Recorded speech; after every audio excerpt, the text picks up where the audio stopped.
नमस्कार।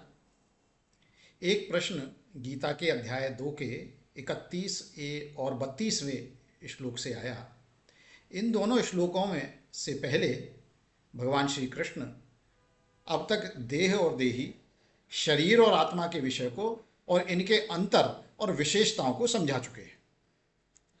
इन दोनों श्लोकों में भगवान युद्ध क्यों करना चाहिए, इससे क्या मिलेगा, यह बताते हुए अर्जुन को उपदेश दे रहे हैं। दूसरे श्लोक को सुनकर प्रश्न आता है कि भगवान श्री कृष्ण अर्जुन को मोक्ष के बारे में या मोक्ष के साधन मार्ग के बारे में न बताकर स्वर्ग, जो कि एक लोक है परंतु अंतिम ध्येय या मोक्ष नहीं है, उसके बारे में क्यों बता रहे हैं। वह मोक्ष का उपदेश क्यों नहीं करते। 31वां श्लोक देखें तो कहता है, स्वधर्ममपि चावेक्ष न विकम्पितुमर्हसि धर्म्याद्धियुद्धाच्छ्रेयो अन्त्यक्षत्रियस्य न विद्यते।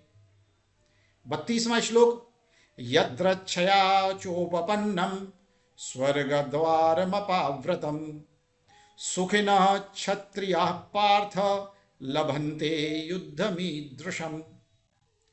तो विचार यहां ऐसा है कि क्या मोक्ष का साधन बिना धर्म मार्ग के किया जा सकता है, अर्थात क्या सीधे निकृष्ट मनुष्य आचरण से मोक्ष की प्राप्ति हो सकती है। भगवान श्री कृष्ण यहां अर्जुन को धर्म पर चलने का मार्ग ही निर्देशन और इस प्रकार धर्म की प्रतिष्ठा करते हैं, क्योंकि समाज और लोक में धर्म की प्रतिष्ठा के लिए धर्म मार्ग पर चलने वालों के उदाहरण, उनके आचरण अत्यावश्यक है।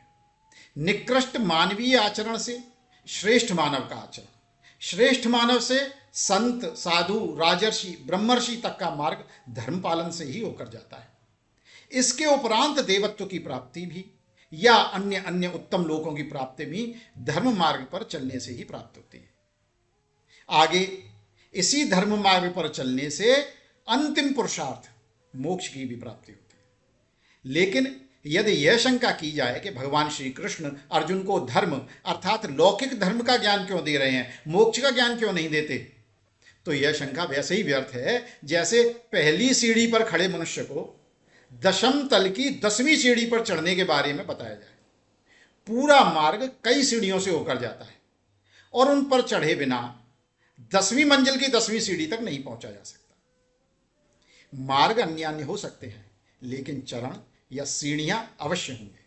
सीधे मोक्ष को प्राप्त करना, जो कि मनुष्य जीवन का अंतिम लक्ष्य है, अंतिम पुरुषार्थ है, उस तक पहुंचना बिना धर्माचरण के संभव नहीं है। अब बात करें कि धर्म क्या। घंटी बजाना, शंख बजाना, आरती करना, स्तोत्र गाना, षोडशोपचार करना अर्थात दैव पूजन करना, यजन और अन्य नित्य नैमित्तिक काम में पूजन प्रयोग मात्र।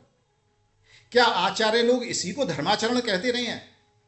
क्या इसी को धर्ममचर्य के रूप में उपदेश किया गया था?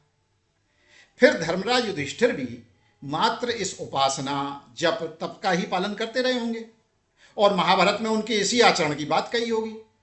नहीं, वहां तो उनके जीवन के अन्य अन्य मोड़ों पर, कठिनाइयों पर और हर्ष के समयों पर उन्होंने कैसा आचरण किया वही बताया गया है। श्रीमद् रामायण में भी मर्यादा पुरुषोत्तम श्री राम के विविध प्रसंगों का ही वर्णन है। वे किस जप तप का पालन करते थे, कैसे उपासना करते थे, उनके बारे में यत्र तत्र उल्लेख होते हुए भी बहुत कम स्थानों पर इनकी चर्चा है। जबकि राजप्रासाद छोड़ते समय उन्होंने क्या किया, लक्ष्मण जी को क्या समझाया, माताओं से क्या कहा, मित्रता कैसे की, उसका पालन कैसे किया, शत्रुओं का दलन कैसे किया, यही तो मुख्य कथानक है। धर्म अर्थात कर्तव्य, अपने शरीर का, मानव होने का, पुत्र होने का, पिता होने का, ब्राह्मण होने का, पति होने का, भक्त होने का, गृहस्थ होने का, इन सब का कर्तव्य। और यह धर्ममचर अर्थात अपने कर्तव्यों का पालन कीजिए सनातन उक्ति है। वेदों से है तो सतयुग हो या कलिकाल हो, कोई भी कल्प हो, वह धर्म है अर्थात सनातन है। लोक उसका पालन करे या न करे यह उन मानवों का विषय है, पर धर्म धर्म है। सनातन है। विभिन्न समयों पर विभिन्न देश और काल में इनके नियमाचरण बदलते रहते हैं। प्रत्येक चीज के उल्लेख पुस्तकों में नहीं होंगे। सर्वत्र दिग्दर्शन के लिए आपके आचार उपलब्ध नहीं होंगे। इसलिए ही धर्मम चर के आगे ही कहा गया, यदि ते कर्म चिकित्सा व वृत्त विचिकित्सा वा स्यात्, ये यत्र ब्राह्मणाः सम्मर्षिणः युक्ताः आयुक्ताः अलूक्षा धर्मकामाः स्युः, यथा ते तत्र वर्तेरन् तथा वर्तेथाः। अर्थात if there is any doubt, कोई शंका हो रिगार्डिंग एनी डीड्स और doubts concerning conduct, as the Brahmins who are competent to जज, जो ब्रह्म को देखने वाले ब्रह्म तत्ववेत्ता हों, वह जैसा जज करते हों, adapt in duty, not led by others, not harsh, not led by passion, in the manner they would behave, thus should you behave. जैसा वे करते हो वैसा ही आचरण आप कीजिए। महाभारत में भी कहा ही गया है कि जैसा श्रेष्ठ लोग करते हैं वैसा ही लोग उनका अनुवर्तन करते हैं। और फिर आगे कहा गया, एषः धर्म सनातन, एषः आदेश, दिस इज द कमांड, एषः उपदेश, this is the teaching, esha vedopanishad, this is the secret doctrine of the Veda, etad anushasanam, this is the instruction, evam upavasityam, thus should be one worship.